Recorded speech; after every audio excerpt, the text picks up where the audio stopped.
Hello, everybody. We are so happy to have you joining us tonight for our special Wow Week talk on new and unusual ways to see the world by water. I am Wendy Perrin from WendyPerrin.com. I'm joined by my colleagues here, who I will introduce in a moment. But first, let me just give you a little taste of what we're going to be talking about. So, there are certain pockets of the globe that really are best seen from the water. And to try to give you a few examples of that, I mean, just and you don't have to be a cruise person in the least to even understand it. So, like, Italy's Amalfi Coast, for instance, it was built so long ago that you're really not supposed to be navigating it on that little highway by car, right? Like you're stuck in gridlock traffic all the time. The best way to see it is from the water. That's the way people used to navigate. It's the same with Lake Como. Lake Como is so famous. Everybody wants to go to Italy to be on the lake, and yet they spend all day long driving around as opposed to seeing the sights and experiencing the villages, navigating it the way it was built to be seen from the water. That's the way you need to experience Lake Como, is from the water. So the same thing, it goes for cruises. There are like, for instance, being on a riverboat on the Seine River, you're seeing a perspective on the river and the history of France and the local lifestyle that you are just not going to get from driving a car around. So we want to get at that kind of point. So, and we realize that, a cruise is certainly not for everybody. But the point we want to make tonight is that there are so many different types of boats and vessels out there that have nothing to do with the mega ships that you see in TV commercials. So we're going to talk about all the options for you. Let me introduce, first of all, my colleague Brooke, who is executive editor. Many of you know her because she is on the other end of all of the emails you send us and questions all day long. Brooke?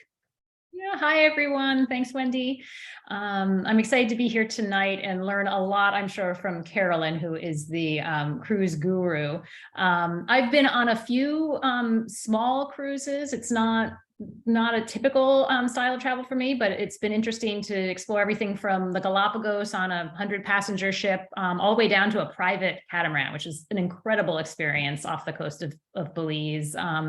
My most recent trip was to Egypt in November, and part of that was 4 nights on a dahabeah, which is like a small kind of houseboat with sails. And it was such a respite from the crowds that are really everywhere in Egypt. You can get into these little, not even ports. I mean, you just kind of pull off to the side of the river, and your guide takes you to, we saw a sandstone quarry that was just magnificent. You could, literally see the marks on the side of the stone where they had etched out or carved out these huge pieces of stone that we would then had seen in temples and ruins elsewhere in Egypt. And those are places that the larger ships on the Nile just can't get to. So it was a very cool experience and much more intimate with just 4 other couples in my family on the boat for those 4 nights. So happy to talk more about those experiences as we go on tonight. I see there are already some questions in the Q&A. I'll be monitoring those. If you have any questions for any of us, please throw them in there, and we'll try to get to as many of them as we can over the course of the next hour or so. Awesome. Thank you, Brooke. And before we officially start, I just want to thank our Wow Week sponsor, MedJet. MedJet is a global medical transport and crisis response provider. We actually heard a lot from them yesterday. You all were there, and we'll be publishing that travel talk so that you can learn more about them. But basically, they come to the rescue in any number of different travel emergencies you might have overseas. And I've had a membership for many years, and so it's an important part of your sort of travel toolkit.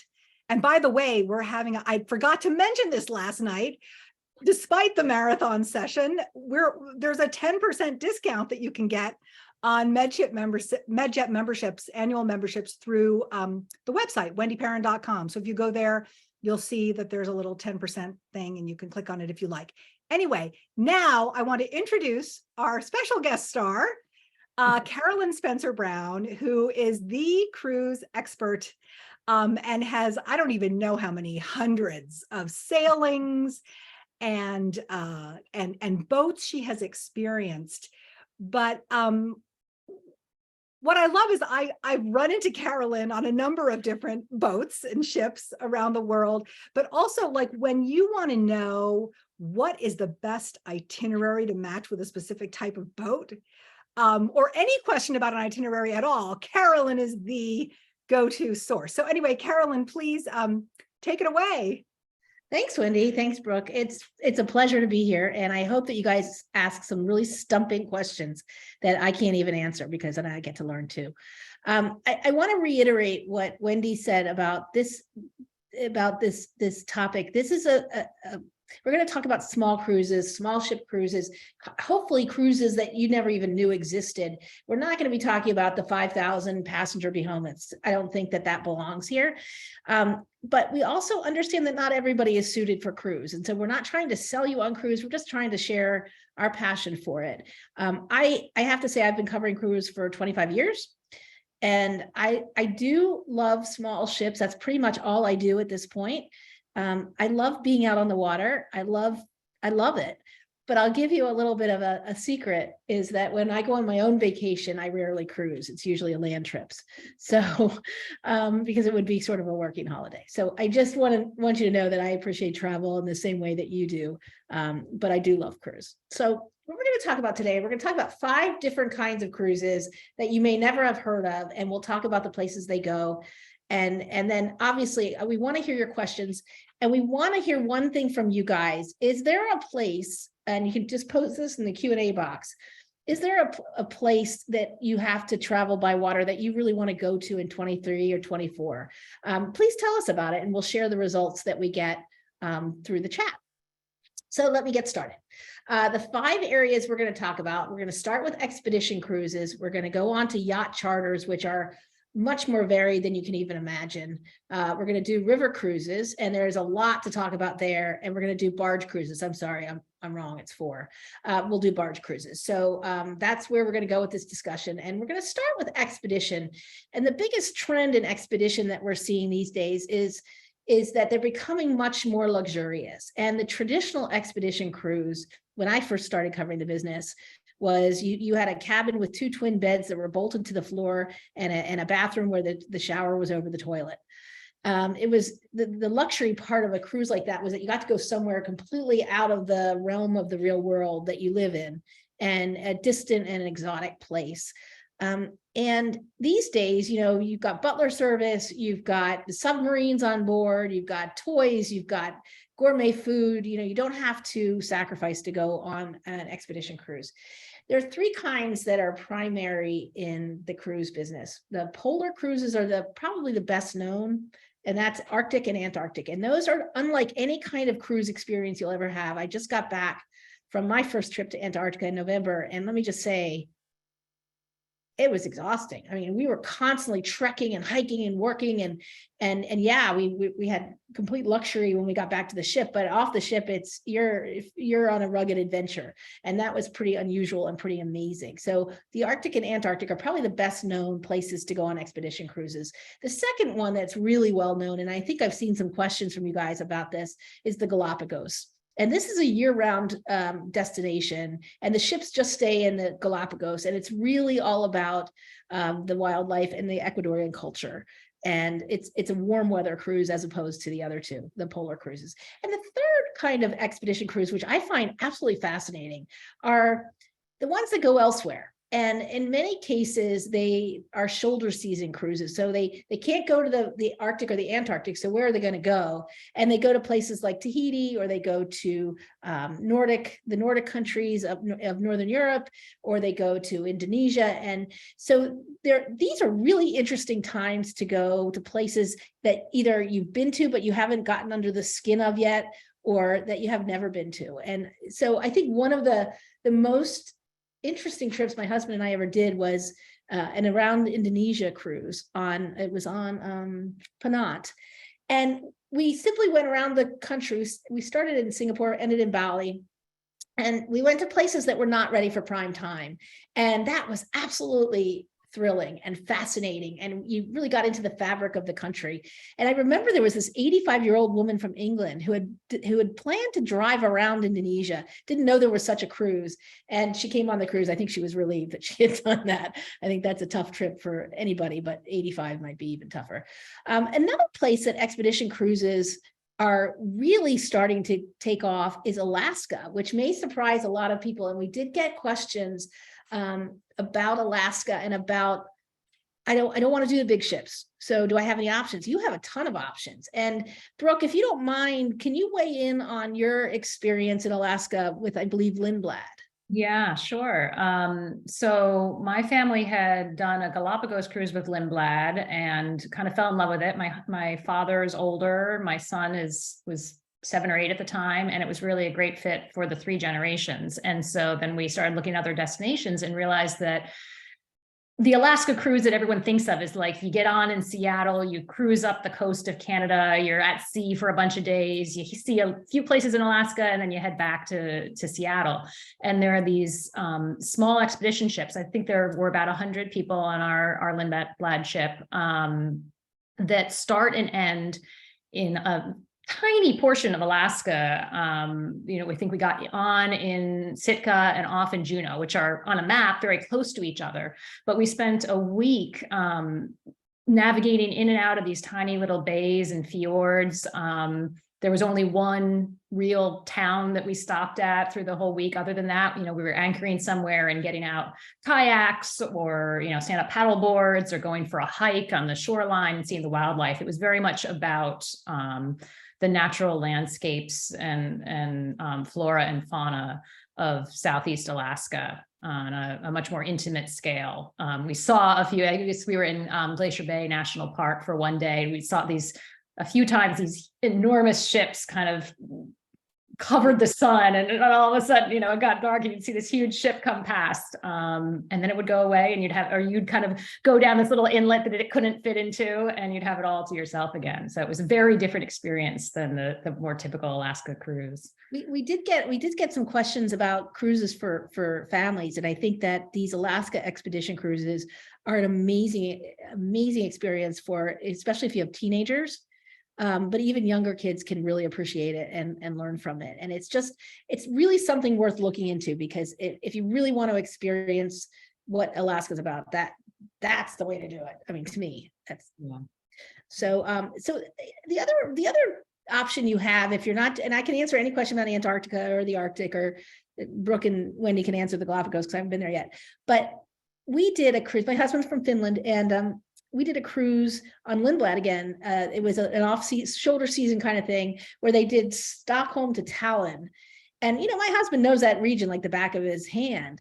And we went to places he'd never heard of. And we've both traveled a lot in Scandinavia and the Nordic countries.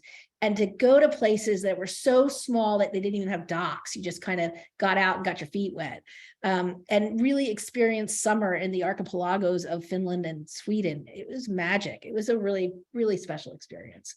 So I think that's where expedition is. And I'm going to be kind of brief with these, and we'll come revisit whatever you need to revisit with your questions. The second category is yacht charters. And this is another one that a lot of people really don't know exists. And Brooke mentioned the boat that she did on the Nile, and that was 4 days out of her whole trip. It wasn't a 7-day trip, and that's all she did.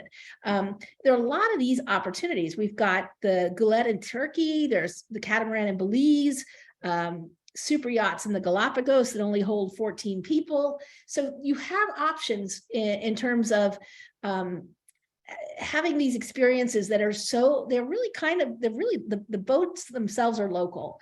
And I think one trip we did was we just took a little cruise on it, but the backwaters of Kerala in India. If you've been to India and you kind of seen the north of India, this destination out of Cochin is pastoral beyond belief. It is so beautiful and serene, and you get into these thatched houseboats, and you have bedrooms, and you can have a chef on board or a cook on board, and you just kind of meander around for 3 or 4 days, or you can do a 7-day more traditional kind of cruise. So these are different experiences that you can have all over the world. And of course you can rent a yacht in the Mediterranean or charter a yacht, or, you know, a sailboat in the BVI's, British Virgin Islands.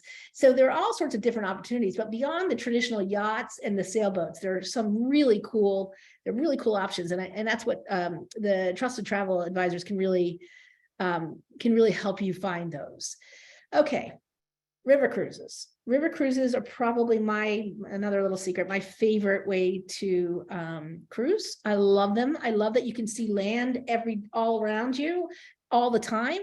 The Europe is the best known, and the bigger vessels, the Vikings, the waterways, the scenics, the Uniworlds, they're about 200 passengers. So those are the big ones, but they can't be any bigger because the locks really dictate how large the ships can be. And they do the Rhine and the Danube and the sort of the more common rivers, the Rhone, the Seine is beautiful. And they're a lot of fun, but they're fairly structured. So the best bet is to use the proximity you have on a river cruise, where the boats go right up to the docks, and you walk into town and you're right there. You don't have to be out in some industrial shipyard somewhere. But the trick is to get off the ship and explore around you and eat your meals off the ship as much as possible, because that's when you're going to find more of the local culture. There are other places. Well, okay, so I'll stay with rivers. But even when it gets touristy on the Rhine and the Danube in particular, and I'll think of 2 ports that I think are completely touristy, and yet I had a great time. One was Dürnstein, which is the most picturesque, beautiful medieval town on the Danube and in the Wachau Valley, which is where the wine country is really centered. Couldn't be more charming, but there's no soul in that town. But you can ride bikes around the town. You can hike up to King Richard's dilapidated, falling apart castle. You can do wine tours. There are all sorts of fun things that you can do outside of town, and just stroll through town and have some fun. But I wouldn't want to stay there. The other one that really surprised me was a little village called Rudesheim in Germany on the Rhine River, and it's famous for the cuckoo clock and stuff like that, like kind of kitschy stuff. But it's a vineyard hub for Germany, and so there's a funicular you can take up the mountain, and there's this wonderful like restaurant, cafe, bar with the local wines that you sit outside and you have this view, and the river looks really tiny because you're so far up, and it's an amazing experience. So you can always find special experiences even in the bigger touristy areas. One of the things I wanted to say is that theme cruises on rivers are a lot of fun in Europe, and so Adventures by Disney does a family program. It's really kind of the only family option you really have, and it's on the waterways, so that's worth checking out. Of course, in Bordeaux and Provence, you're going to have wine-themed cruises. You're going to have wine-themed cruises everywhere, but also cultures, the Danube and the Rhine, if that's what you're interested in, and the food and wine of the Rhone and the Seine are incredible.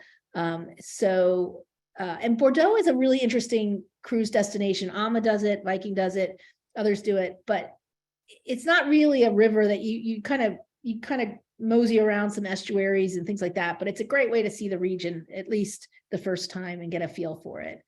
I want to say though, with Europe, there are challenges, and you need to be aware of these because they happen. There's something called rafting, and as river cruising in Europe has gotten really popular, the docks have gotten a little bit crowded and they're limited in terms of docks. So what they do is they tie the ships up side by side as far out as they need to go. Usually it's 3 ships. And if you're one of those ships in the middle, you're going to be looking hopefully at somebody who isn't sleeping in their bed in the next ship with no clothes on, as happened to me once, because you're right up against, you have no view whatsoever, there's no sunlight, and you walk through other ships to get outside. I like it because I like to poke around the other ships as far as I can get away with it, but you do need to be aware of that. So you'll have a view again later in the afternoon when you set sail, but just beware. Drought and flooding, alternatively, sometimes in the same year, have been in the headlines a lot in the past, I'd say 5 years for sure. The drought tends to be a stronger risk like June through August, maybe into a little bit of September. Flooding tends to be a bigger risk in the spring when the snow's melting and such. So your cruise could be impacted by that. You could switch ships midway through. You could be on a bus. You just have to be a little bit lucky, I think, is really that. The other part of river cruising, and it kind of reminds me of the yacht concept, is the places you can go that you probably have no idea you can take a cruise to or around. So like the Mekong, where you see Vietnam and Cambodia, you have the Yangtze in China, although right now, not the best time.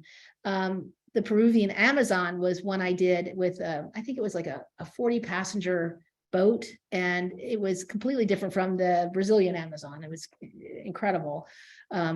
And Indonesia's Spice Islands, you can do Africa's Chobe River, that is on the border between Botswana and Namibia. And new for next year is Colombia's Magdalena River, which AMA's doing. Nobody's doing that. So there are some really interesting options there.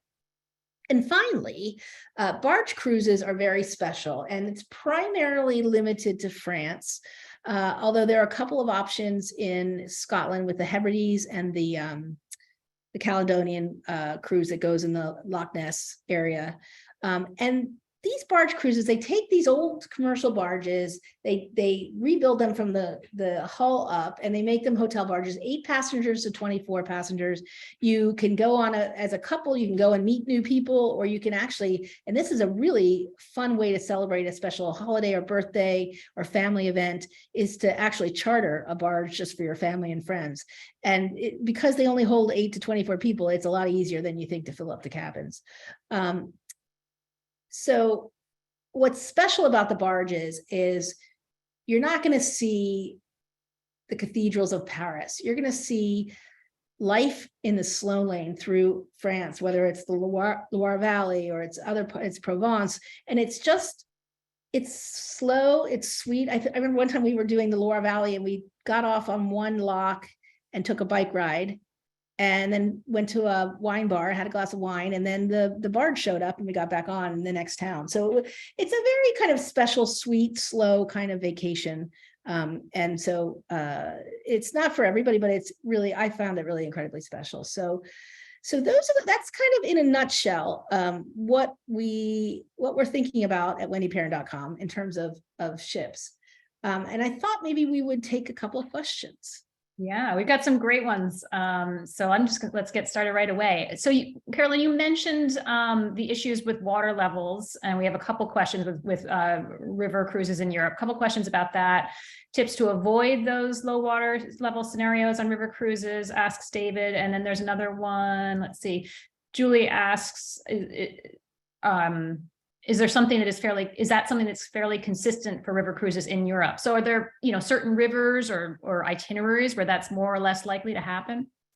It's primarily happening on the Danube and the Rhine, but it can be broader than that. And, I think we heard about, I think it was the Rhine this year that had a seriously horrible drought that even cargo ships couldn't get through. But as I said earlier, I would aim for kind of shoulder seasons in Europe.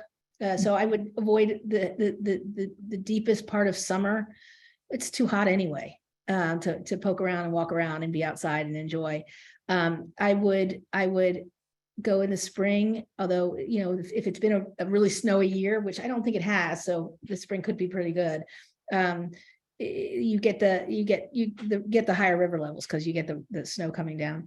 And I think one of my favorite times to cruise is November and December. November, because a lot of the lines will do special, it's as global warming is happening, the season's getting longer. So November is not as dreary typically as it used to be. And lines are adding on themes. So they're having wine cruises and all sorts of special kinds of events in November to encourage people to come and try out a river cruise in November. And also the prices are a little bit lower. And then December, and the prices may be a little bit higher, is the Christmas markets cruises. And you don't have to be a celebration of Christmas to find them just joyful and fun, and every town in Europe has a Christmas market, and many towns like Munich and bigger cities have 5 or 6 Christmas markets, and they all specialize in different things. You don't have to want to buy anything. It's just a festival, and it's fun to be with locals as they're celebrating their own cultures. Mm-hmm. A listener asked, have you ever been on a trip arranged by the barge ladies? And if so, would you recommend them? What are other options? So the barge lady, so Ellen Sack, who is the original barge lady, is on our WOW list of trusted travel experts. So indeed, based on feedback we've gotten from many, many travelers over the years, we do recommend her and her team. I don't know, Carolyn, have you done any trips that Ellen arranged? Yeah, and when I was working at the Washington Post as the cruise writer, I did a cruise on the Rhone, and she booked it for me. And it was way back in the day, before Viking was in the market, before, there were all these, American focused cruise lines. And she put me on a German cruise line because that was really the only one that was there. And in fact, the line is almost no longer. But she did a tremendous job. She got me amazing. I started in Lyon, I ended in Lyon, and I spent a couple of days on either end, and I was so glad I did. And she put me in this beautiful hotel that was an old silk factory, and it was fascinating. She is really the only one I know who I would book with, because her firm is a special. That's what they do. That's it. They do barge cruises. So she can tell, she's seen every barge. They have looked at every barge. They have categories for barges based on your travel styles. If you want luxury, if you want cozy, and they cover all of the regions, but primarily you're going to have maybe 5 options in France, a couple in Scotland, and there are a couple in Germany, but that's pretty much it. And Ellen and her team are primarily these days doing barge charters, which, as Carolyn said, you rent out the whole boat and have your family and friends together, and everything's taken care of for you. I think they said it's kind of like a house party. Like you get on board, all of your food and wine is all included. There's an itinerary already set out for you, so it's kind of a very easy way to have that, as Carolyn described, intimate experience of. And it's one thing to be aware of on a smaller ship. The smaller the ship, the more important the chemistry is between the people, the passengers on board. And when we did our first barge cruise in the Loire Valley, there were 8 couples, and 4 couples liked each other, 4 couples liked each other and didn't like the other couples. And we were honeymooners, so we were oblivious. And it was a little awkward at times at dinner, because you do breakfast, lunch, and dinner together. So I really think it's a great option if you have family and friends that you want to travel with. Okay, Paul asks, I'm curious to hear your answer about this, Carolyn. Since Abercrombie and Kent bought the 2 Crystal ships, they have offered an open deposit for yet to be announced destinations. Would you stay away until they have reestablished themselves? Well, it's Abercrombie and Kent, so that's an amazingly wonderful travel company. So I think all bodes well for the future, but I would want to see more concrete plans before I would plunk down any cash. Mm-hmm. I'm not saying that you shouldn't, but I'm saying I think let's there's time. Let's wait and see how the ships are being refurbished and where they're going to go and all of that. Yeah. Lori asks, other than the BVIs, what are the best locations to cruise for those who get seasick? That's a great question, because I actually, when I was offered the job of covering cruise for the Washington Post, my editor said, do you have a problem with being seasick? And I do. And I've just kind of, sucked it up. One of the reasons why I really do love river cruising is because I've never been seasick. You're on a river, you've got land here and you've got land here, and there's no waves, there's no wind, not much anyway. So I love that. But I was actually just in Antarctica, and I never took a seasick pill. I just thought that was amazing. And I think one of the things about cruising today, especially in the oceans on smaller ships, especially the luxury ships, is they have something called this technology that uses stabilizers. So they have all this extra technology they didn't have 20 years ago. So you may not be as likely to feel the motion. The other thing, and I'm going to say this about Antarctica, if you can fly to Antarctica rather than cross the Drake Channel, which is the most common option. Drake is the body of water that separates South America and Antarctica. It's notoriously rough, and it's kind of a rite of passage to Antarctica, but there are cruise lines that offer a flight from the southern tip of Chile to King George Island in Antarctica. It's a 2-hour flight, which shocked me how short it was. And it was an amazing feeling to fly in and see it from above and not have to. And then the waters were pretty calm around the islands there. So that's another option. What else? Wendy, what am I missing? I have to unmute myself. I'm so happy to sit back and listen to you and not have to say anything. Well, I just would like to add that, like, I get seasick too. I mean, like, I've had that problem, but let me tell you, when we did my favorite cruise ever was not a cruise. It was a private yacht charter. It was a goulette. It was our own private boat along the coast of Turkey. And we basically hugged the shoreline and we could stop wherever we wanted. And there was never any, I mean, maybe there was a little bit of motion that was so pleasant and lovely, and nobody was ever seasick, and it was just magnificent. Yeah. Yeah, I heard that in Belize, I did a private catamaran and it was very calm. My husband is the one in our family who tends more to get motion sick, and he was a little bit anxious about that. But much of the ocean that you're cruising in off the coast of Belize is on the inland side of the reef, the barrier reef. And so that means that the water is quite calm. We did to go out one day beyond the reef and kind of had the experience of having more waves and motion. And then we were able to go back in when we wanted to.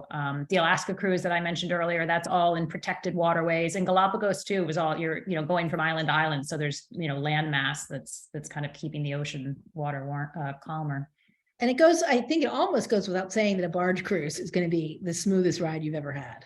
Mm-hmm. So there are plenty of options on that end of it. Okay, here's a different body of water. Elizabeth asks, I'd like to cross the Atlantic on the smallest boat that would be comfortable. Is that something your group can arrange? Not a cruise ship feeling and probably not a cargo ship. Carolyn, do you have ideas?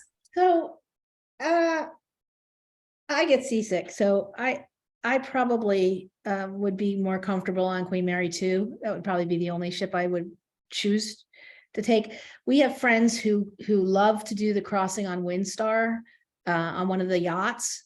They do it every year in the fall. They did it this year again. They love it.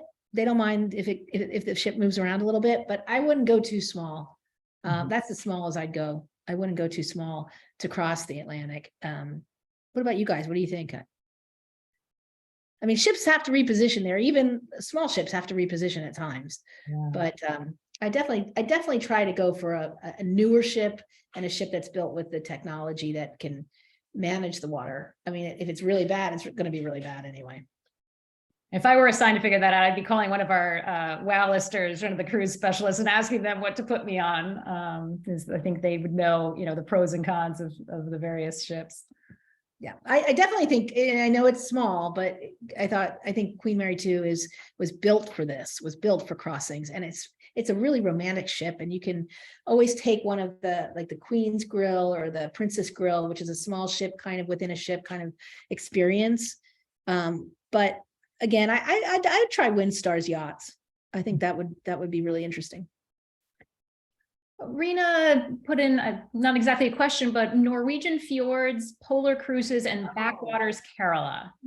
Carolyn, do you want to just expound a little bit on those different? So Norwegian fjords are another fabulous place to go on a small ship and not rough, unless you're out in the ocean, which you do have to come out of a fjord and go to the next one.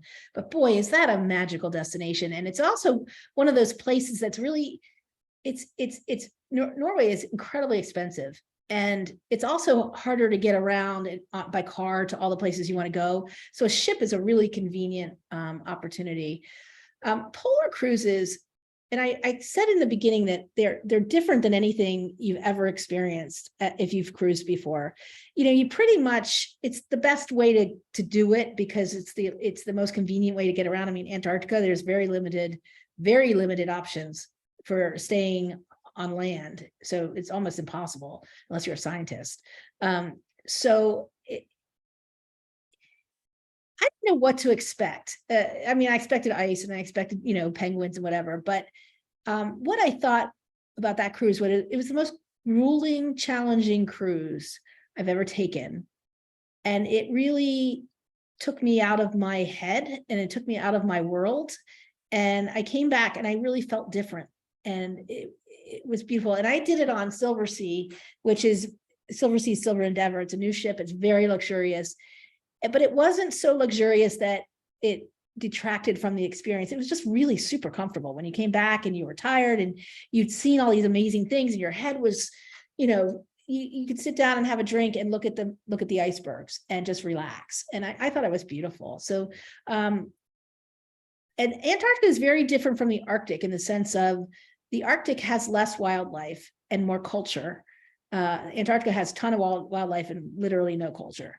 It's really an outdoorsy kind of thing. And then the backwaters of Kerala, I think we talked about this earlier. It's India on the Arabian Sea, and the backwaters are sort of the rivers and canals and lakes that are outside of Cochin.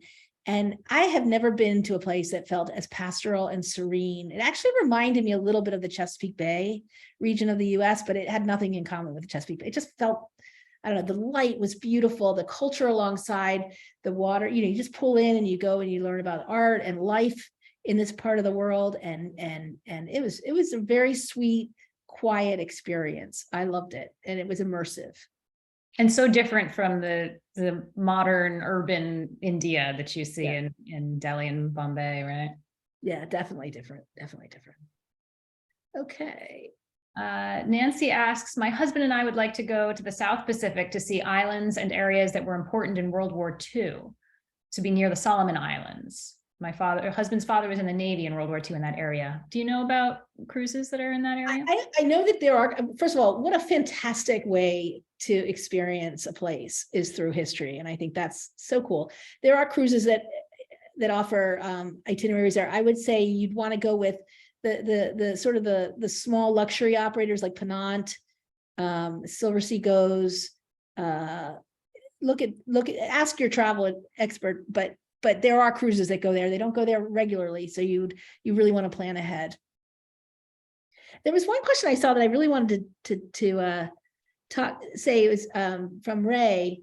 Can you talk about cruises around Japan, Tokyo to Tokyo? Okay, that's my number one bucket list cruise for this year. So yeah, they're out there, and it's one of the hottest places to go. And because a lot of the most interesting cities and places are on the coastline, it's a great way. It's a great sampler way if you haven't done a whole lot of exploring in Tokyo or exploring in Japan, and you really you really cover a lot of ground, and yet you're not unpacking and repacking and checking in and out of hotels constantly.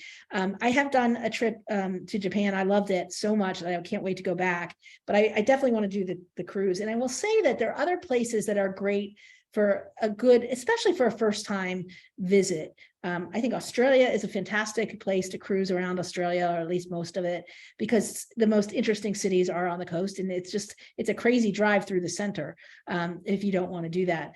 And where else? I was thinking Indonesia is another one that's great because there is not a lot of infrastructure to get around in many places. And then there's like places like Komodo Island and such that, you really can't get to otherwise, unless you get a small boat ride. Go ahead. What Sorry. about Iceland, Carolyn? Oh, yes, of course. Iceland. I've done it twice in 2 years. I've done Iceland. Kathy asked, I'm thinking about my first trip to Iceland. What do you think about traveling by boat or ship?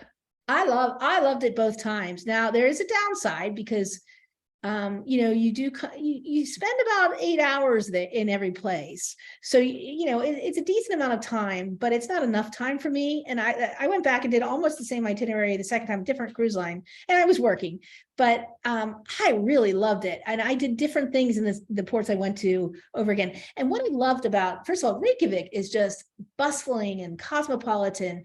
But then the minute you get out of Reykjavik, it's villages. And there is a village called Ísafjordur, which I think is the third biggest exporter of fish in Iceland, exporter. And it was this place that just felt, it was in a fjord, and it felt so serene. And I remember thinking I could write here. Like, I just felt calm and peaceful, and you just walk around town, you walk up the hills, you take a little boat ride to other places. It was just, I think what I liked about Iceland, it was a very quiet vacation, but there was plenty to do. And they have a lot of like recreation, like I did whitewater rafting in this like river inside this kind of like between these two mountains, and it was incredible. Akureyri is the northernmost culture capital. That was fascinating. I didn't have enough time to by any stretch, but I love that it was my, I've sampled it now and I know where I want to go back. We've got a number of questions about, what's the best cruise line for X destination, for Y destination. Carolyn, do you think, are there certain cruise lines that do certain destinations really well, or is it more about matching your individual's travel style to a line, and then that line would be the right one for them, whether they're going to the Panama Canal or Japan? Hard to predict. To me, there's no such thing as a best cruise. There's a best cruise for your travel style or your travel psychographic or whatever. I think it depends on what you're looking for. So if you have a specific question about, okay, this is what I like to do. I want to be outside all the time. I want to engage with locals. I want to be able to go to small places rather than the big ones. Who does that? And that's what the travel advisors can help you with, but there is no one. Everybody's always asking me what's the best cruise. There isn't one. It's the best cruise for you. If that makes sense. I don't mean to waffle out of the answer here. We also have gotten a few questions about COVID. How much COVID is now on cruises? Have there been many outbreaks? So COVID is the elephant under the rug. It's everywhere. It's still everywhere. I got COVID in September, and I was flying to Vancouver to take a cruise to Alaska, and took the test that you have to take before you board, and I had it. I never got on board. That I think I'm more comfortable with going on a cruise than I am in just going to a big city on an airplane, because the cruise lines have had to learn the hard way how to manage it. And they have hospital facilities on board, and they have procedures and protocols. It's not quite like it was in the beginning of COVID when nobody knew what to do. They know what to do now. They have rules, and they have, and if there's an outbreak, people start to put on masks, and they have separate cabins that are set up just for people who need to be in quarantine. I don't think we're ever going to go anywhere for a long time where COVID isn't going to crop up here and there. And I just choose, I guess at this point, to be careful and have and not think about it too much and get boosted. But I would do that whether I went on a cruise or not. What happens on a cruise if somebody does get COVID? Are they allowed to stay in their cabin? Are they quarantined? How long do they need to stay? I mean, what happens to the person if you're on the ship and you test positive? So the first thing that happens is when you test positive, you are moved to a quarantine cabin. And so you have to stay in your cabin. You get your meals delivered to you. But you don't get to stay in the cabin that you booked. You're moved to a quarantine cabin? It depends. It depends on the ship, the cruise line. But in some cases, couples will be traveling together and one will test positive and one won't. And so they want to get the person who's got it out of that cabin. And if you're the one who tested negative, you still have to kind of stick around in your cabin for a couple of days just to make sure you don't still have it. But every cruise line has a different way of handling it. I would say some of these very small lines, yacht lines that we're talking about, like the Gillettes and the other options, probably don't have a procedure at all. But the more mainstream small ship lines all have a very specific procedure, and I would ask specifically what that is for each line, but they do vary. They don't kick you off the ship. They really try to contain it. And there are signs that you can tell when there's been some cases on board where people the crew puts on masks. They ask you to put on masks. I was on a cruise recently where I was in proximity to somebody who got it, and I couldn't eat indoors for the rest of the cruise, but I never did test positive. It just depends on the cruise line and the circumstances, but you're not going to feel great. So you're just going to lie in bed anyway, and you're going to be, in your room until they turn you off, and then you go home. I would think that if somebody is worried about COVID, but they really want to take a cruise, choose a ship and an itinerary where you're going to be in the open air the whole time. I mean, would that be like, it just, because that's what happened to me. I went on a cruise in French Polynesia on Windstar, and there was one time we were like indoors, And it was when we were invited to the captain's table in the dining room. So we Oh, didn't say no. No, but it was okay. We went down, we were fine, but I mean, other than that, our cabin had a balcony. We were outdoors sightseeing. We were outdoors on the deck. We were never in any enclosed space because the weather was such and the itinerary was such that you could be in the open air the whole time. So, I mean, that to me would be a tip for people. Like if you really want to cruise, but you're worried about that, choose an itinerary and ship that allows you to be in the open air. What do you think? yeah, agreed, 100%. Okay. And where the weather's going to be right, that you can stay. If it's 80 degrees, you can be outdoors all the time. Staying on the topic of health and safety for a moment, Diane asks, if you are on a small boat, like less than 200 people, expedition cruise in the Arctic, how is medical emergency handled if someone experiences something like a heart attack or requires medical attention while on the cruise? Do you know, Carolyn? We talked about this yesterday, actually, with the MedJet, and the travel insurance.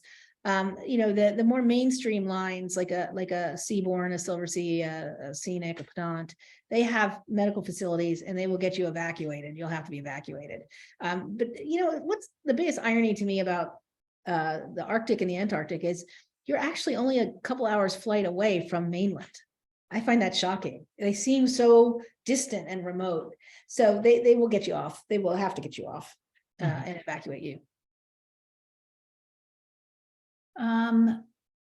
Sunny asks, a cruise around Italy on a ship with an excellent gym for my husband and long days in port. So the challenge with the small ships is there's not as much room for a big sprawling gym as you would have on the bigger ships. I would look for a newer ship in terms of a small ship experience. Look for something newer because the trend of people wanting to stay fit on cruises is only about 10 or 15 years old. So the gyms and the spas are probably more elaborate on the newer ships because they've been designed around that.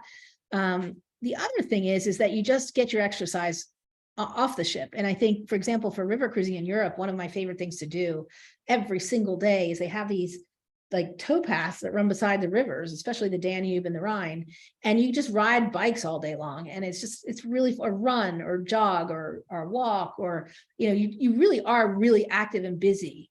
And then the other kind of cruise where you're really gonna burn off some calories is going to be an Antarctic or a polar cruise, an Arctic cruise, where all day long you're doing nothing but hiking and trekking and kayaking and that kind of thing off the ship. Yeah. I was on a Seabourn ship around Italy that had quite an extensive gym. Yeah, it was a shakedown cruise, so they never actually let us on any ports in Italy. So I can't tell you how long the days were, Wendy. So my question is, does any ship, any small ship going around along the coast of Italy actually spend enough time in port? Because you could also, I mean, there are like yachts, there are little boats you could sail around the Aeolian Islands or, like along the coast. But I mean, I just feel like every time I have been on any cruise where it was along the coast of Italy, there's never enough time in port. I want to be in port before dawn. I really do. I want to walk around at sunrise, at dawn, and see the place coming to life and the women coming out with their broomsticks and the children going to school. And then I want to be there at night after dinner, and I want to see the festival in town square and everybody coming out at night. And I feel like you miss that if you're arriving at 8 a.m. and you're leaving at 6 p.m. or even if you leave at 10 p.m, it's still, I mean, what do you think, Carolyn? Like what's the answer if you want to spend as long in port as you can? Well, the answer is to charter your own boat so that you can make the rules. That's really the answer.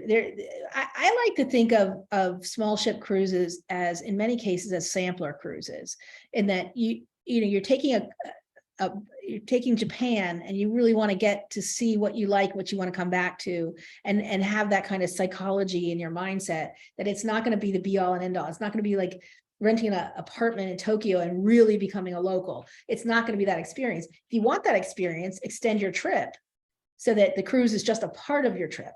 But cruise makes no bones about the fact that they have to keep to a schedule. They don't typically overnight in a dock at a dock. So, but again, I also think being out on the water is what I love about cruising so much. I mean, I just, it's a wonderful feeling to be out there and surrounded by mountains and, things like that. But I think that you're really better off taking a kind of a boat that you can control the schedule. You can help determine the itinerary. There is one question from Rebecca about kid-friendly cruises that aren't mass market. And I'm going to mention Adventures by Disney in the European rivers. It's part of AMA Water. They do it on AMA Waterways. But I'm also going to toss this one over to Brooke and Wendy because they have a little bit more experience with this. Brooke, you go ahead. Okay, well, I've taken, as I mentioned, I've done 2 Lindblad cruises, and they are known for their family-friendly kind of vibe. And one in the Galapagos and one in Alaska. There, in both cases, there were probably about a dozen other kids. My son was, I think, about 7 at the time, and he was probably among the younger of the set on both of those cruises, and they ranged up to teenagers. And Lindblad has I think they call it maybe their Young Explorers program, and they give kids a little booklet, and they have specific activities on the ship. The shore excursions are more or less the same. You just bring your kids along. They do let the kids drive the Zodiacs once on each cruise, and they get a thrill doing that. But then when you're on the boat, they'll, once or twice over the course of the week, one of the guides will take all the kids aside and do some activity with them. They pulled up a piece of ice once in Alaska, and the kids were using it to paint watercolors, dipping their brush on this big chunk of ice. So we had a great experience on Lindblad with kids, and everyone, the other passengers knew there were going to be kids on board. So it wasn't like, oh gosh, I got to really make sure my kid's going to behave. You felt like you were welcome. Well, I can say that my 2 boys have been on, who are now 19 and 20 years old, but ever since the age of 3, they have been on cruises, ships of all different sizes and types. And they like the big ships sometimes because they love like the teen clubs, and all the activities on board. But they also, when we finally then went on a Windstar ship, which is much, much, much smaller, they loved that. It was so they were the only people below the age of 30 probably on the ship. And they also did a river cruise, and they loved that. That was when they were much younger. But their favorite experience ever was when we were on the private yacht off the coast of Turkey. They turned the boat into like their own ropes course. And they were jumping and flying and having the best time in the water with all of the kayaks and the paddle, like all of the toys. And then of course we could stop and just like wherever we wanted to stop on the coastline, and just, they would take us in the little dinghy, the motorboat, to shore and back. So I think, my kids have had a lot of fun on on a lot of different types of boats, to be honest. I want to just give a shout out to Rebecca. Thanks for the mention of Tauk, which offers a variety of family river cruising programs. I forgot, and they do, and they're wonderful. So thanks, Rebecca, for that.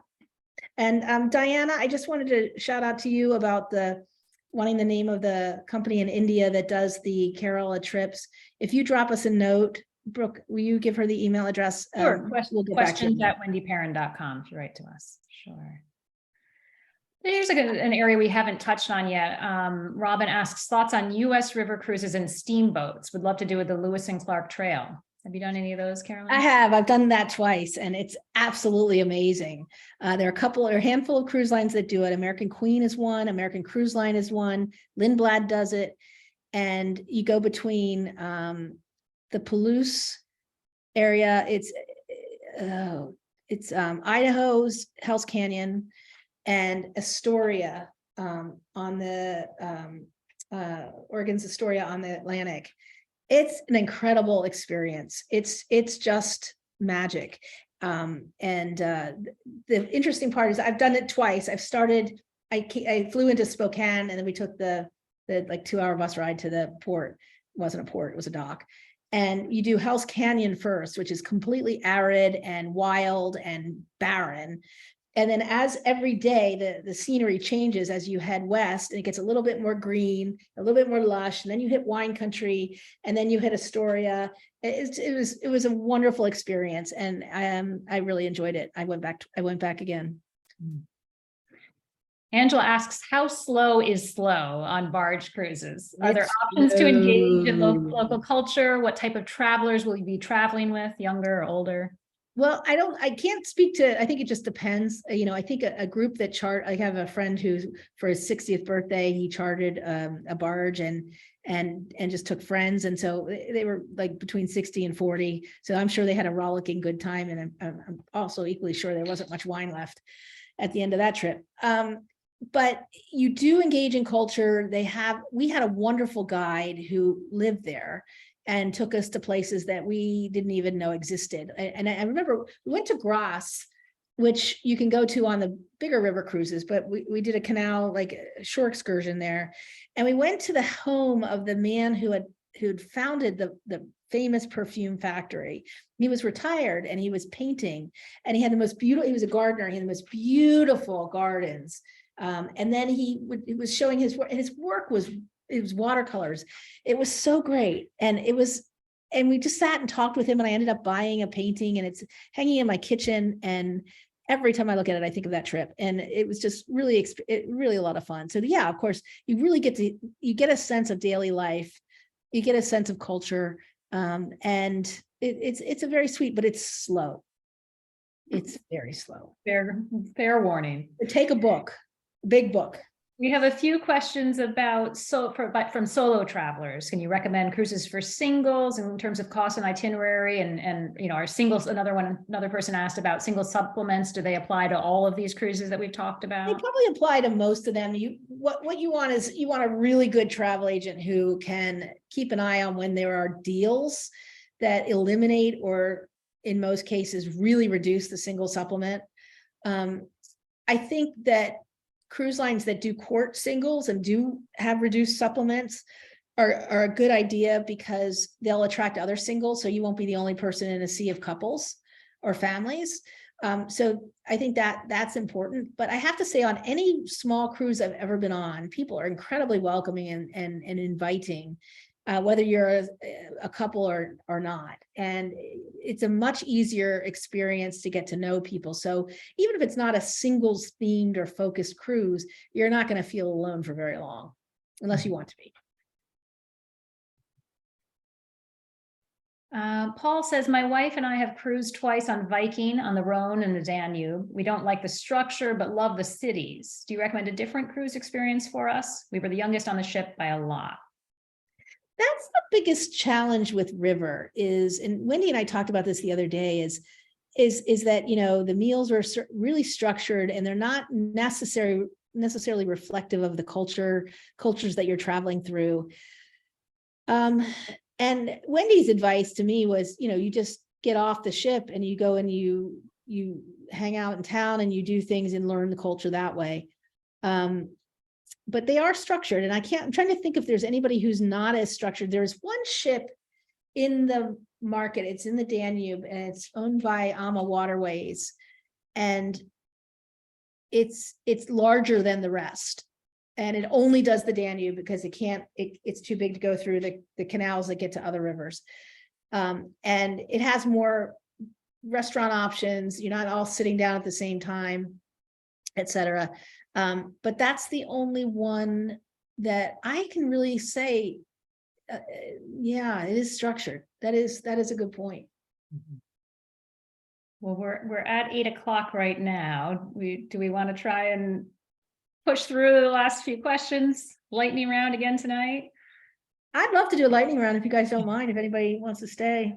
I want to remind our audience, we've still got a lot of people, and we've still got a lot of questions, but I want to remind everybody, if there's a little pocket of the globe that they're dreaming of seeing from the water, You know, Tell like us. where is the place please come and put it into the queue, because we would love to know. We can do research on it, write articles on it.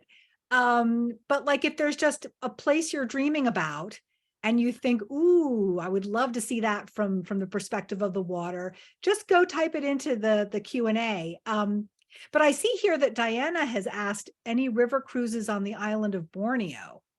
I have not heard of any. Doesn't mean they don't exist, but I have not heard of any.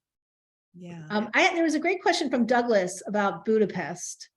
And I would say if you're cruising from Budapest or to Budapest on a river on the Danube, oh, absolutely, you've got to stay, not just overnight, because the city is so multi-layered with so many things to do. And we have a story coming out on what to do in Budapest, but it's magic. So try to really stay and have an experience there.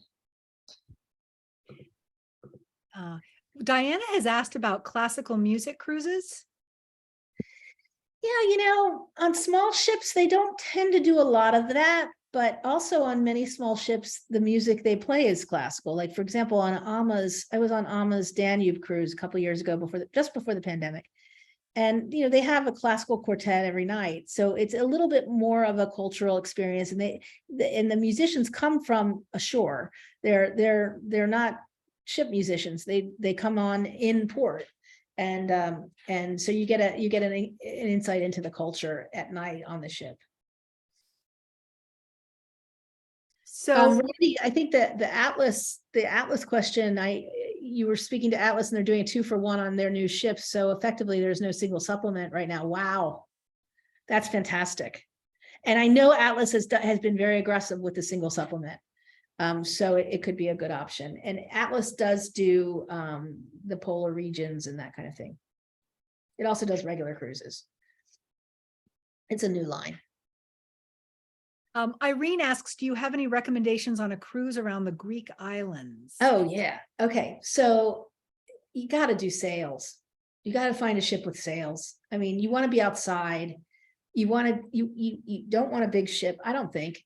You definitely want a small, and if you can charter there, I would charter there and just have your own experience.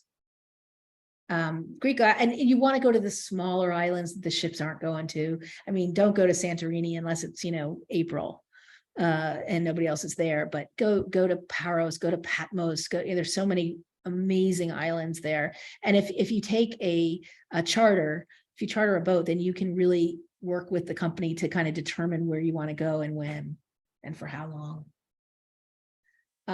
The other question I see here, South Pacific, other than Paul Gauguin. Paul Gauguin is an amazing experience because the ship was built and designed and decorated for that region, and it also incorporates the region into the cultural. You learn how to make crafts, and there's music and all that. So that's an amazing experience. But another line that's doing a really great job with Polynesia is Windstar, and that's where actually Wendy and I connected most recently. We were both on Star Breeze, and they're really making some strides in importing culture onto the ship as well as off the ship. And the nice thing about French Polynesia is the government has already made a foot in this, drawn a line in the sand, and it's like, we don't want the big ships. We don't want them. And they can come and they can turn around in Tahiti, but we want to preserve Polynesia. So they really only want the small ships. So it's going to stay pristine. And I think that's amazing. Al asked what he acknowledged is not an easy question to answer. He and his wife are considering our first tour of Europe next year and plan on staying 4 to 6 weeks. What do we need to consider when deciding between a land tour, several river cruises, or should we consider a combination? Oh, this is an awesome question, Albert.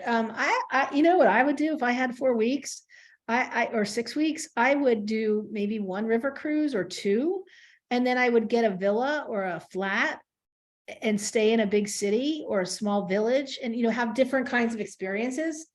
I think I would love to have 4 to 6 weeks. I would do all sorts of different things.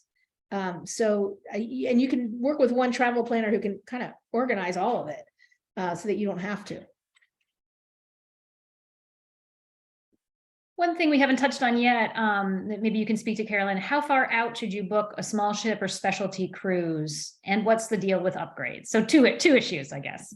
So upgrades, I think that's so variable. Who knows? I think that you want to book a smaller ship, especially if you're picky about where your cabin is located, or if you want a larger suite, you got to book it a year out.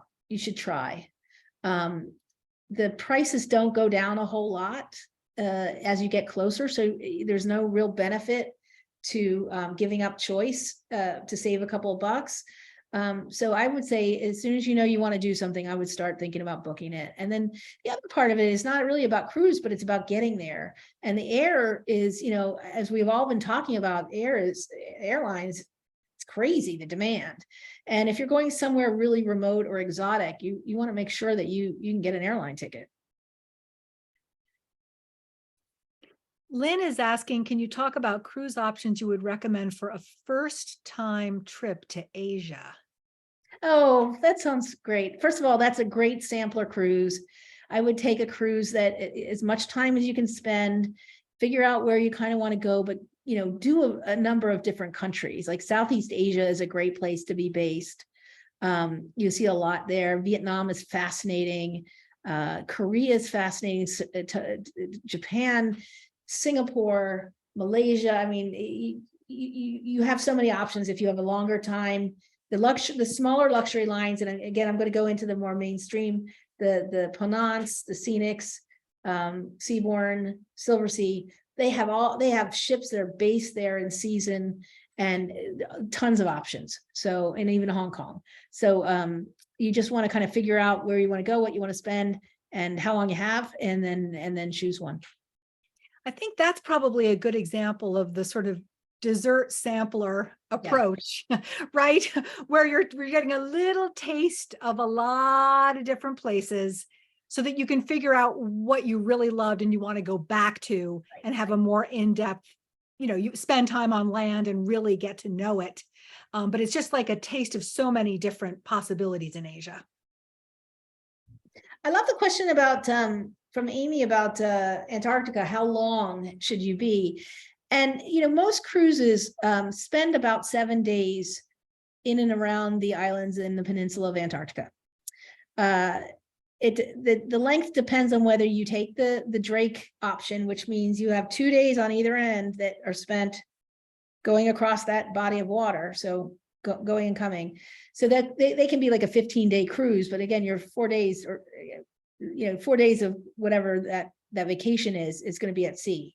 Or you take the fly cruise where you fly to Antarctica, you eliminate the Drake completely, and you spend the 7 days seeing the same amount of stuff, but you're not doing 2 days at sea on either end. And then you have the more adventurous cruises that go south of the Antarctic Circle, and they're typically longer. They're typically 2 or 3 weeks long, but you can do Antarctica in 7 days. I mean, add on a couple of days for travel, but you can do it. And I wish I had. I think we got 9 days because of the weather. But I could have stayed a couple more days, to be honest. There's so much to discover. Douglas is saying he wants to go to the Croatian islands. And can I just say, so I love Croatia's islands. I've visited them several different times along the Adriatic coast. I've cruised that area, but I've also driven and stayed on land and driven along the whole Croatian coast. And here's the problem I have again with some of these cruises is that they arrive too late in the morning and then they leave too early at night, because a lot of these places like the island of Hvar and Split, a lot of them you want to be there. I want to be there like all day long. I definitely want to be there after all the ships have left, 10 o'clock at night in the town square and hang out with the locals drinking wine and everything. So I don't know. I personally would want to charter a yacht in Croatia, but what would you say, Carolyn? I would say definitely in Croatia and even Slovenia, which is a real. It looked like what I thought Italy would be. It's darling. Those two neighboring countries, both. I would definitely do the small ship charter and just kind of poke around and stay as long as you want wherever you are. Definitely would do that. I've done the luxury ships. I've done Windstar, I've done Silver Sea, I've done I've done Viking along that passage, but in Montenegro is also quite interesting. But you don't really get to feel the culture. You don't feel like you're spending time there. It's really just kind of get off the ship, walk around, have a beer, and get back on. So I would definitely say a yacht charter. Yeah. Here's one that I think I lost it, but how long do you need for a Galapagos cruise? And they're typically 7 to 10 days long, and then you add in some travel time. You can do a back-to-back that does 2 different itineraries. It's 14 days. So that's another option too. And my tip about that is that remember that the first and last day, what they call a 5-day cruise, is really only giving you 3 full days, because I mean, this is true of most cruises, but especially in the Galapagos where you're moving around so much, you're getting a half day and when you're getting on the ship at the beginning of the trip, and a half day when you're disembarking at the end. So I believe my family did a 7-day, and that was a good amount of time for us. Yeah, I really like the 7-day Galapagos expedition. Like, I know a lot of people they have 4-day options, but in my opinion, like, the reason you're going there, part of the reason is that you want to see, Darwin's theory of evolution. You want to see how the species develop differently on different islands. And that means you want to have enough time to go to enough islands to really be able to appreciate it. That's what I think. And so I'm really glad. And often you're really going to 2 islands a day, like maybe 1 in the morning, 1 in the afternoon. So I felt like 7 days, I got enough islands so that I could sort of understand what I'd come there to learn, but it wasn't too much time. That was kind of like, okay, now I've seen it. Here's a question about Cuba, India, South Korea. These are 3 destinations that are up and coming for sure. Cuba, I was able to get to Cuba on a ship before it closed down. I had it was a sampler to me. I knew I wanted to come back and have a more immersive experience, but I really enjoyed, kind of seeing a lot of different places. And when it comes back, I think that's an incredible trip. India has really invested a lot in cruise infrastructure. Plus you can have smaller ship experiences. So I think that's exciting. And South Korea is one that's very close to my heart. That's also really targeting the sort of the small ship luxury niche, and is opening up ports like Busan and Incheon and a whole lot of really interesting places that many of us have never seen. So that's a great question. And then there was one more about, Lori, you asked about Sea Dream Yacht Club. It's been a couple of years since I've been on it. And these are 2 ships that are 100 passengers. They do the Med in the summer, and they do the BVIs in the winter, like St. Bart's, that kind of thing.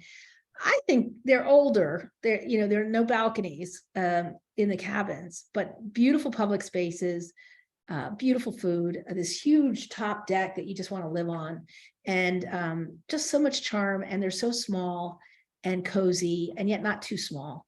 Really, I think they were 2 of the most fun trips my husband and I have taken, and they're great for romantic, kind of getting away from it all. They're really lovely. At least Molly is asking about cruises along the Mekong River in Vietnam and Cambodia. Do you have any recommendations there, Carolyn? Because I don't know, I would really want to make sure I was going to be on a boat that's going to get me to the really authentic villages. Like, have a really authentic experience of the villages. I think that's hard to get, isn't it? I would look at a company called Aqua Expeditions.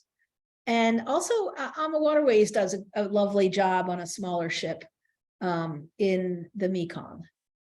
I think those 2 I would investigate. Mm-hmm. Aaron is asking about doesn't do a whole lot of regular cruising, Malika. It's occasionally on sort of repositioning voyages. Crystal had a ship that was dedicated to the Seychelles, and I got to go on it, the Esprit, when it was in business, the old Crystal. And it was an incredible kind of low-key experiences, a lot of beaches and really beautiful scenery, not as much culture, but it was a lot of fun. You can find the occasional itinerary that includes the Seychelles, especially on the small ship luxury lines. Karen wants to go to Greenland. And have you sailed in Greenland, Carolyn? I haven't, but I've edited a whole bunch of stories recently of writers who have gone, and Greenland is a really interesting place that is sure, it's about polar bears and a little bit of wildlife and all that, but it's really about people and culture. And the stories that I've read that have come out of there have been all about really meeting and finding out what life is like, much different than a wilderness focused, although there is a lot of wilderness focused, maybe Svalbard Arctic cruise. There's really a lot of culture in Greenland and a lot of color and dance and music. And so it's a little bit different in the Arctic. I was in Greenland for about 4 hours. When I was in Iceland, I did one of those day trips you can do where you fly to Greenland and back in just one day. Because how could I not go, right? Because of course I want to see Greenland. And it was such it was so much fun. It was so interesting. The local people and the culture and the drum dances and to have to leave after 4 hours was so sad. So that's a place I would love to go on a boat, is Greenland. Here's a question. Would you recommend any of the cargo ships that carry passengers? And I don't know how that's shaking out. It's not been something I've covered, but if you're interested in cargo ships, there's a great book called Come Hell on High Water. It's a guy who went on a cargo cruise, and he talks about his experience. He didn't have 100% fabulous experience, but you should really read that if you are thinking about it. Come Hell on High Water. I don't remember the author's name at this point. It was a while ago. I know there's a ship in French Polynesia that's half cargo. Oh yeah, Air Tahiti. No.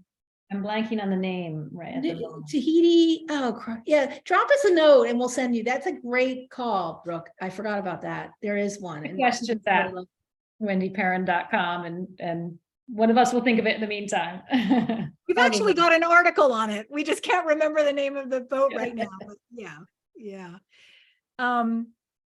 Great. Okay. Well, I mean, maybe we should try to wrap it up. Do we want to take one more question? Is there one more, Carolyn, that you see that you would like to answer? And then maybe yes, there is one more. We haven't talked about Hurtigruten. So Victoria, thanks for asking that question.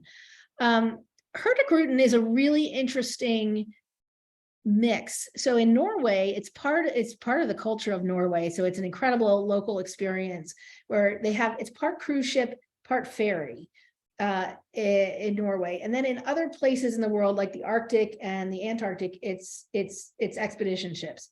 It's a little bit more, it's not as fancy. It doesn't have butlers. It doesn't have caviar. Not that you need that necessarily, but it's a little bit more down to earth. And the ships are a little bit bigger. And the challenge with that, especially in Antarctica, is you can only have 100 people ashore at a time. If your ship has 500 passengers, you're not going to be able to spend as much time in each place. So in Antarctica, a smaller ship really does matter. Cool. Oh, Aaron Nui. Randy, thank you. Thank you. Thank you, Randy. Thank you for the answer, Aaron Nui. That was going to bug me. So thank you very much, everybody. Great. Well, on that note, maybe we should wrap it up because everybody, I'm sure we've gone on 20 minutes over now, but we are so glad you all were able to join us for this fun talk. Carolyn, thank you so much. You're such a fount of information about all of this. And I just can't wait till the next time we stumble upon each other on a ship. Where will we be? Borneo, maybe? Or I want to figure out, let's start a river cruise in Borneo. And Brooke, thank you so much for all of your stories and advice and help with the questions. Thank you all for joining us. And we've got one more travel talk as part of Wow Week tomorrow, Friday at 7 p.m. Eastern. How to get more miles and points, how to get more for your miles and points in 2023. Gary Leff, who is the miles and points genius, he's the person I go to anytime I want advice about how to get the most value out of my miles and points. He is going to join us, and Gary, in case you want to look him up, he writes the View from the Wing blog, and he also started Book Your Reward. And anyway, we will see him at 7:00 Eastern tomorrow. We hope we'll see you as well. If you want to sign up, just go to WendyPerrin.com. Right there on the homepage, you'll see all of the, where to RSVP for that talk. So thanks again for joining us, and we hope to see you tomorrow night. Take care. Bye, guys.